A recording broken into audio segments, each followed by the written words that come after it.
پیارے ناظرین، کیا آپ کو پتہ ہے نظر بد کی کیا حقیقت ہے اور اس سے بچنے کا صحیح طریقہ کیا ہے؟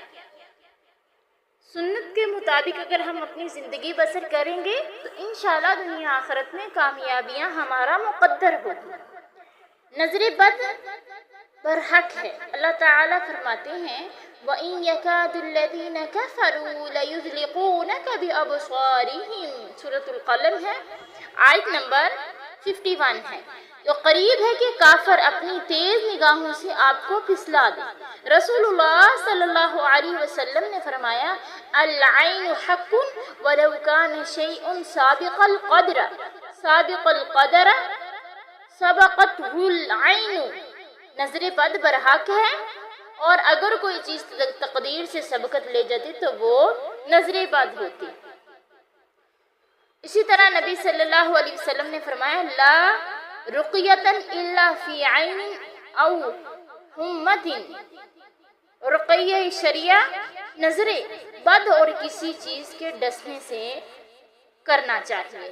رسول اللہ صلی اللہ علیہ وسلم نے نظر بد کا علاج بتاتے ہوئے فرمایا اگر معلوم ہو جائے کہ کس چیز کی نظر لگی ہے تو اس کے وضو یا غسل کا پانی لے کر مریض پر ڈالا جائے تو وہ شفا یاب ہو جاتا ہے۔ تو نبی صلی اللہ علیہ وسلم سے ہمیں سمجھ لگی، ہمیں یہ پتہ چلا کہ اگر نظر بد ہو جائے تو ہمیں کیا کرنا چاہیے۔ نظر بد ہو جائے تو رزق کو ضائع نہیں کرنا کہ سر سے گوشت کو بار کے وہ پھینک دیا جائے، یہ نبی صلی اللہ علیہ وسلم کی سنت سے ثابت نہیں ہے۔ یہ رزق کی ناقدری ہے۔ رزق کو پھینکنا، رزق کو یوں پھینک دینا، یہ ہمیں اجازت نہیں دیتا اسلام۔ اسلام تو کہتا ہے کہ رزق کو سنبھال کے رکھو۔ نبی صلی اللہ علیہ وسلم تو رستے کے اندر اگر کوئی زمین پہ کوئی ایک ٹکڑا روٹی کا گرا ہوتا تو اسے اٹھاتے اور فرماتے اگر مجھے یہ ڈر نہ ہوتا کہ یہ صدقے کی نہ ہو تو میں اسے کھا لیتا۔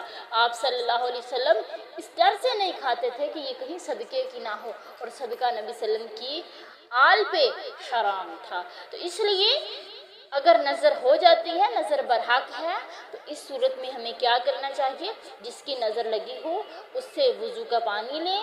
تو اس سے کیا کریں؟